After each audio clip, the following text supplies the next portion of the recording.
રાધે રટણમાં બેઠા વિચાર કીધા સર્વે શેઠા. રટણ એવી રીતનું હોવું જોઈએ કે જેમાં કોઈ વિચારને પ્રવેશવાનો ગેપ ન હોવો જોઈએ, વિચારને પ્રવેશવાનો ગાળો ન હોવો જોઈએ. રટણ તો જ કોઈક થાય. શીતની શુદ્ધિ થતી નથી એનું કારણ એ છે કે આપણે મંત્રને વિચાર બનાવી દઈએ છીએ.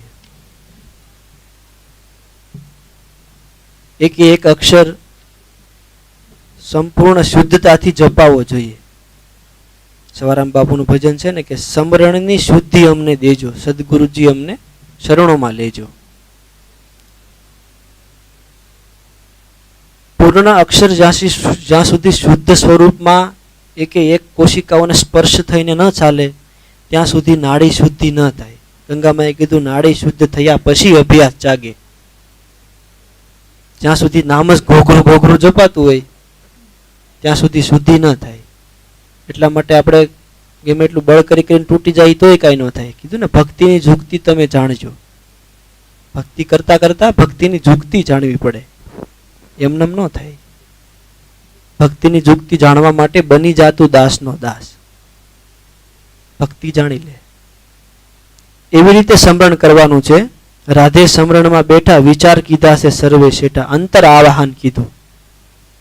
અંતરમાંથી આર્તનાદ થવો જોઈએ કે હજી કેટલી વાર. પણ આપણે શરૂ કરીએ તો ને, હજી તો શરૂ કર્યા પહેલા જ તે કેટલી વાર આપણે એમ હોય. અંતરમાંથી આવાહન થવું જોઈએ. કે માણસ ને ખૂબ દુઃખી કરવાનો અંતરમાંથી હાય નીકળી જાય. હાય છે એ માણસનું નિકંદન કાઢી નાખે એમ એકવાર પ્રેમની હાય નીકળી જવી જોઈએ. અંતર આવાહન થઈ જવું, અંતરમાંથી થઈ જવું જોઈએ. અંતર આવાહન કીધું. એવી રીતે સર્વે ગોપીનું મન સીજ્યું. ગોપી એટલે કોણ? આપણી વૃત્તિઓ, આપણી ઈચ્છાઓ બધી ધરાઈ જાય. કોનાથી? પોતાના સ્વરૂપના બોધથી. એવી અનુભૂતિ થાય. નામમાં એવી તાકાત છે કે તમને તમારા સુધી પહોંચાડી દે, તમને સદગુરુ સુધી પહોંચાડી દે. શુદ્ધતાથી આપણે જપીએ અને રટીએ યોગ્ય જુગતીથી. ત્યારે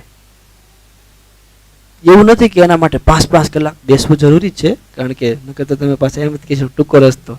પણ આપણે કલાક બેસીએ ને આમ પૂરેપૂરું બળ કરીને, આમ પૂરેપૂરી એકાગ્રતા રાખીને, ત્યારે 1 સેકન્ડ 2 સેકન્ડ કે 3 સેકન્ડ શુદ્ધ થતું હોય તો વિચારોથી રહિત એ થતું નથી ને. એટલા માટે ઝાઝો સમય બેસવું પડે છે, સતતનો અભ્યાસ કરવો પડે છે.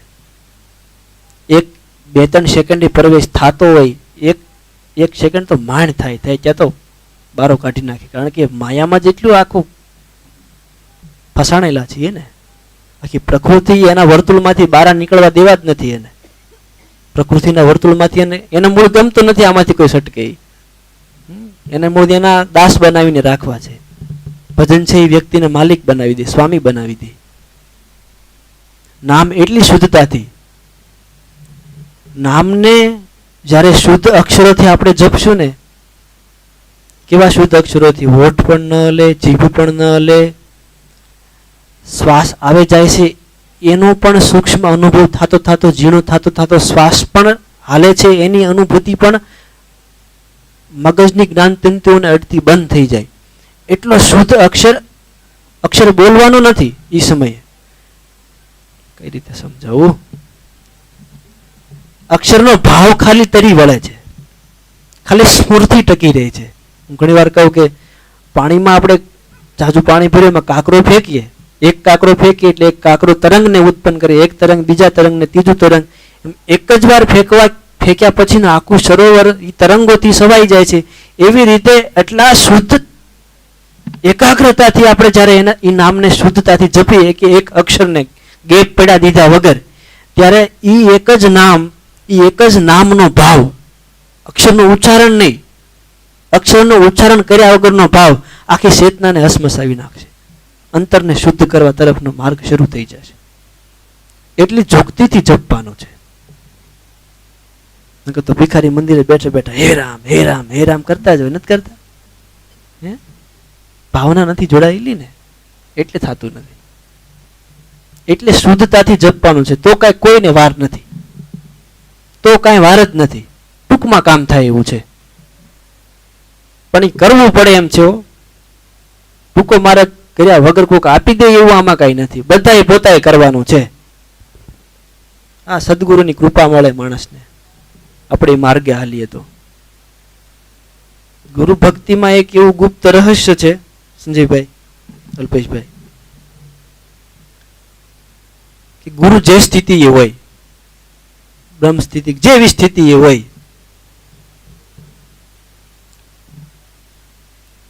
સામાન્ય બાપ પૈસા હોય તો એના હૃદયમાં ભાવ હોય કે નહીં કે આ બધા પૈસા મારો છોકરો વાપરે, હોય કે ન હોય? સીધી જ વાત છે.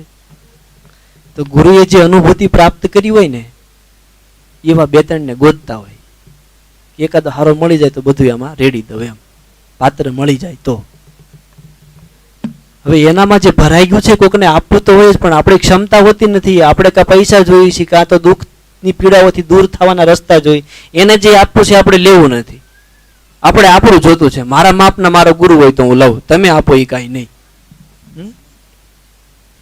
એટલે ગુરુ શિષ્યનો નાતો એવો નાતો છે કે જે સ્થિતિ જે અનુભૂતિ એને પ્રાપ્ત કરી છે, તપશ્ચર્યા કરી કરીને, ભજન કરી કરીને, એ ઉર્જાને બ્રહ્મચર્ય દ્વારા સહન કરી કરીને, જો શિષ્ય સદગુરુના સ્વભાવને સમજતો થઈ જાય, સદગુરુની ઈચ્છાને સમજતો થઈ જાય કે મારો સદગુરુ શું ઈચ્છે છે, એની ઈચ્છાને જાણી લે અને પોતાના જીવનનો હરેક વિચાર, હરેક શ્વાસ એમાં આપવા માટે તત્પર થઈને કોઈ પણ કાર્ય કરે, તો અસ્તિત્વનો એવો નિયમ છે કે કોઈ પણ વસ્તુ ઊંચા લેવલે હોય, સતત એનું ચિંતન કરે કરનારો વ્યક્તિ એના એ લેવલે તરત જ આવી જાય છે.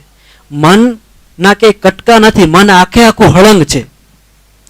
જે સ્થિતિનો તમે વિચાર કરો એટલી ભાવનાત્મકતાથી, એટલી આરપારતાથી, તો જે સ્થિતિ એ હોય ને ત્યાં એવડી એ સ્થિતિ આપણું મન પહોંચી જાય છે. ગુરુ અને શિષ્યના સંબંધનો એક ગુપ્ત રહસ્ય છે કે એના પછી આપણે કહે ને કે એકવાર ગુરુનો હાથ પડી જાય ને કરવા પણ કાંઈ નથી, પણ એ આવી રીતે એની આંતરિક ભાવનાઓને આપણે સમજી જઈએ, એને આપણે ગમતું કરીએ. એ ભજન કરતા હોય એના હૃદયમાંથી જે દેવ નીકળી જાય ને, વાહ, એ દેવને આશીર્વાદ દેવા માટે માથે હાથ નહીં મૂકવો પડે, એના અંતરમાંથી જે આહ નીકળશે ને, જે વાહ નીકળશે ને, એ આપણને તારી દેશે. સમજાય છે? મૂળ વાત એટલી જ છે. પણ એના માટે આપણે આપણી ઈચ્છાઓ છોડી શકતા નથી, મહત્વકાંક્ષાઓ છોડી શકતા નથી. આપણને આપણો અહમ આડો આવે છે એટલે આપણે પહોંચતા નથી. લગભગ આપણે આધ્યાત્મિક જોતું જ નથી, નકર તો માણસને મળી જ જાય. અધ્યાત્મ આપણે જોતું નથી, આપણે બીજું બધું બહુ જોઈએ છે. આપણે આપણા મનને પૂછીએ કોને અધ્યાત્મ જોતું છે? જોતું હોય તો આપવા માટે તૈયાર જ છે ભાઈ. મને એવું લાગે છે આપવા માટે તૈયાર જ છે, પણ આપણે બીજું બધું બહુ જોઈએ છીએ. એટલે આપણને મૂળ વસ્તુનો ઉગાવ, અને એની પાસે એવડી વસ્તુ દેવાનો એની પાસે સમય નથી ભાઈ. કારણ કે હાસી વસ્તુની એને કિંમત થઈ ગઈ પછી કે ધૂળમાં ઢેફામાં થોડા આપણને રખડાવે. મૂળ એટલી વાત છે. તો જે સ્થિતિ એ છે ને ત્યાં આપણે પહોંચી જઈએ. બોલો સત ગુરુદેવ.